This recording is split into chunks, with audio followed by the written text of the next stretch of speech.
ये दिन इसलिए अहम है क्योंकि एक जुमेरात का दिन था और जुमेरात के दिन पार्टी के लोग मिलते थे। अब उस बात को तकरीबन साल हो गया कि पार्टी के लोगों का दिन ही ख़त्म हो गया है। आपको याद भी नहीं होगा कि जुमेरात का दिन था। और जो मंगल का दिन है, ये फैमिली की मुलाकात, 6 लोग फैमिली के मिल सकते हैं, 6 लोग वकला में से मिल सकते हैं। 300 इमरान खान के केसेस हैं। आप मुझे ये बताएं, अब इन्होंने शुरू कर दिया वीडियो लिंक। इमरान खान ने बॉयकॉट कर दिया है वीडियो लिंक। उन्होंने कहा मुझे उन्होंने व्हाट्सएप वो फ़ोन पकड़ा दिया था और मुझे कह रहे थे कि ये देख ले। कहते ना कोई आवाज़ थी ना कुछ और, मैं मुझे ये भी नहीं पता मैं देख क्या रहा हूँ। और ये जो इंसाफ के तकाजे हैं उसके बिल्कुल कानून आयन हर चीज़ के ख़िलाफ़ है। तो ये आप नहीं कर सकते। ये जो इमरान खान के यहाँ तो कानून रूल ऑफ लॉ तो रहा ही नहीं है और इमरान खान के साथ एक्स प्राइम मिनिस्टर के साथ ये कर रहे हैं। तो ये इसलिए जब ये केस तोशाखाना 2 ख़त्म होगा तो इमरान खान और बुशरा बीबी आइसोलेशन में चले जाएंगे। और ये ट्यूसडे का जो मंगल का दिन है, हम आज भी आए हैं, लॉयर्स भी आए हैं जिनकी मुलाकात की वो दिया हुआ था टाइम। और अगली दफ़ा हम यहाँ फिर नहीं रुकेंगे, हम फिर आगे चले जाएंगे।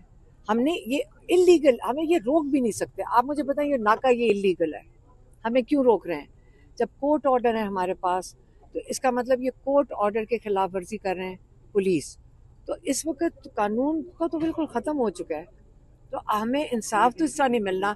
ये लीगल काम कर रहे हैं, लेकिन हमारा हक बनता है कि हम सड़क पे चलकर अडयाला दिल तक पहुंचे और उनकी ड्यूटी है कि हमें इजाज़त दें कि हम मुलाकात कर सकें। अच्छा अलीमा खान साहब, ये बताइएगा कि कल ही आपने ये खबर दी है कि खान साहब ने कहा है कि कौम तैयारी पकड़ ली और उसके बाद कौम ने वाकई तैयारी पकड़ ली है। वो कब तक तैयारी, किस तरीके की तैयारी, कहाँ पहुँचना है, क्या लाने वाला ये मैं आपको बता रही हूँ। इमरान खान ने, नहीं तो मैं आपको समझा देती, मुझे खुद ही नहीं पता। उन्होंने बस एक सेंटेंस कही थी, पार्टी और लोगों को कह दो और पार्टी को कह दो तैयारी पकड़े। अब उसके आगे कुछ नहीं उन्होंने बताया। की कॉल है फिर? नहीं, मुझे नहीं पता, मैं कुछ नहीं कह रही हूँ। मुझे एक ही सेंटेंस थी, हम जाते जाते उन्होंने बस ये पीछे से कहा था ना। क्या एक्सपेक्टेशन है? कोई जल्द से जुलूस करेंगे, पता नहीं, रैलीज मुझे नहीं करेंगे, पता। लॉन्ग मार्च होगी? जब वो इमरान खान ने बताना होगा वो बता देंगे।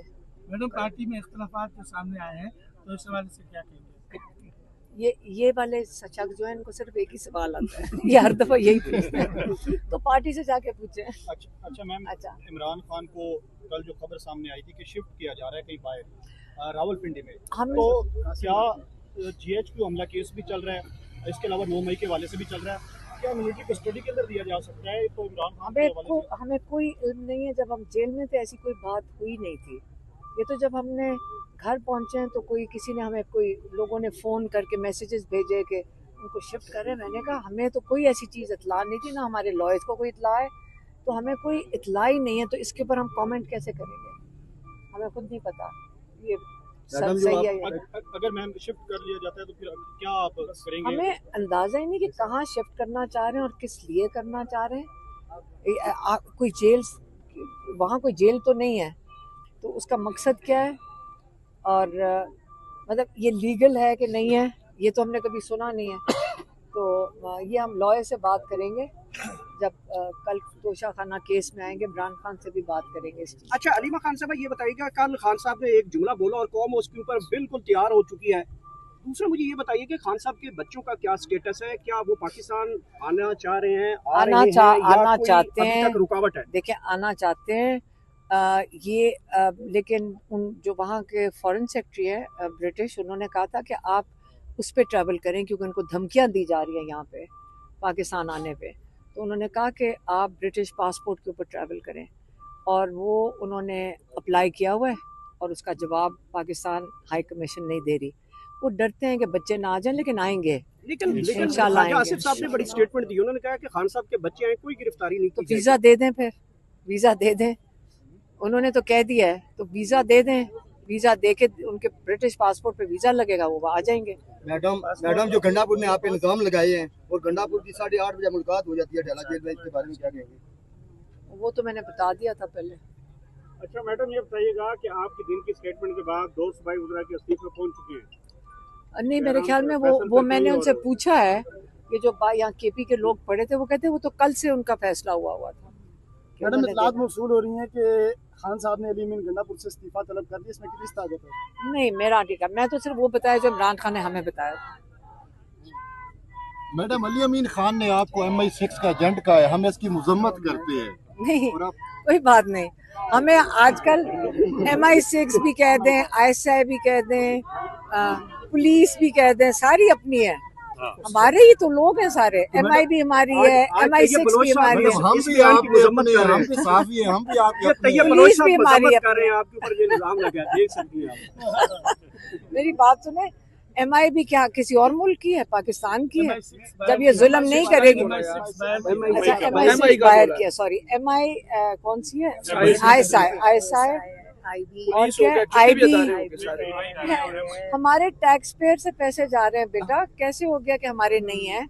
हम उनके वो क्या है, पे मास्टर्स हैं, हम पे करते हैं उनके लिए, हमने उनको इदारे बनाए हैं कि हमारी हिफाजत करेंगे। इस वक्त हमारे ऊपर ही जुल्म कर रहे हैं। तो मैडम पाक फौज के लिए तो फिर आपको दे दे, वो भी हमारे मेरे हस्बैंड एयर फोर्स में थे, तमगा विसालत मिला हुआ है उन्हें, हम फोर्सेस से हैं, हमारी फैमिली है फौज के अंदर काफ़ी। तो अब ये ना कोई कहे कि तभी आप मुहब्बे वतन है जब आप फौज में होते हैं, हम भी फौज से। आज आपका जब दिल करता है आप कहते हैं कि सिर्फ फौजी, हम फौज में हम बेसिस पे रह चुके हैं। हम हमारे से ज़्यादा किसको पता होगा कि जो अपने जो हर एक के ऊपर ये जो फतवा लगा देते हैं ना कि जी ये गद्दार है, गद्दार सिर्फ वो है जो अपने मुल्क के अंदर अपने मुल्क को नुकसान पहुंचाए बाहर के लोगों के साथ मिलकर। याद रखना, गद्दार सिर्फ सुने मेरी बात सुने, गद्दार सिर्फ वो होता है जो बाहर के मुल्कों के साथ मिलकर अपने मुल्क में नुकसान पहुंचाए, उसको गद्दारी कहते हैं, उसको ट्रीजन कहते हैं, उसके ऊपर आर्टिकल 6 लगता है। और आपको पता है ना ECP का जो क्या चेयरमैन होता है, क्या होता है? ECP इलेक्शन कमीशन का चेयरमैन है, जिसने वोट चोरी करवाए थे आर्टिकल 6। और आपको पता है वोट चोरी करने की जो सजा है वो आर्टिकल 6 गद्दारी लगती है, क्योंकि इतनी अहमियत है हर इंसान पाकिस्तानी के वोट की, इतनी अहमियत है कि उस पे आर्टिकल 6 लग सकता है। वो तो सुप्रीम कोर्ट का भी हुक्म है आर्टिकल 6 की कार्रवाई का। मैं ये कह रही हूँ, ये किसके सारे अपने मुल्क के लिए काम करें, इंशाल्लाह पाकिस्तान बहुत मजबूत। Madam field marshal Asim Munir के बारे में आप बहुत ज्यादा तनकीद करती है, फील्ड मार्शल सैयद आसिम मुनीर पे बहुत ज्यादा आप तनकीद करती है। देखें मैडम अल्लाह उनको बड़ी इज्जत से नवाज रहे हैं। मेरी बात सुने, जब इमरान खान मैसेज भेजते हैं, वो एक्स प्राइम मिनिस्टर हैं और उनके पीछे 80% लोग खड़े हैं, और जब वो मैसेज भेजेंगे, इमरान खान ने कहा हुआ है इलेक्टेड लोगों की क्यों इज्जत करनी चाहिए कि उनके पीछे 1 लाख बंदा खड़ा होता है, एक बंदे के पीछे 1 लाख नहीं, 1 लाख तो वोटर खड़ा होगा, उसकी फैमिली सारी मिला दो जो घर के अंदर होती, 4-5 लाख एक नुमाइंदे के पीछे खड़ा है। इसलिए उनकी अहमियत होती है। यहाँ पे पुलिस उठा के, एक सिपाही उठा के उनको डंडों से मारना शुरू कर देता है, इसका मतलब वो 5 लाख लोगों को डंडा मार रहा है। इसलिए आपने इज्जत करनी है, क्योंकि जो लोग वोट लेके आते हैं आप अपनी आवाम की इज्जत करेंगे, ठीक है। और इसी तरह जो आसिम मुनीर हैं वो फौज में गए थे, उनका अहद पढ़ लें कि उन्होंने क्या अहद करके आए थे पाकिस्तान के लिए। इसकी हिफाजत हमारे बॉर्डर्स की करेंगे, ठीक है, हमारे बॉर्डर्स की, इंडिया की तरफ। इंडिया के खिलाफ तो वो जीते हैं मैडम, इंडिया के खिलाफ तो वो जीते हैं। हमारी एयरफोर्स ने बहुत जबरदस्त किया था। आपने कहा था कि नूरा कुश्ती है पाकिस्तान और इंडिया की। बताती हूँ आपको, आप जरा JD वैंस की मैसेज, वो जो उसने एक टॉक के अंदर बात की थी, सिर्फ उसको सुन ले, मैं उसकी बात कर रही हूँ। मैडम जो आप JD वैंस, एक सेकंड, JD वैंस का सुन ले। JD वैंस ने उस वक्त कहा था ये अभी थोड़ा सा मार लेंगे और फिर कुछ नहीं होगा, ये करते रहते हैं।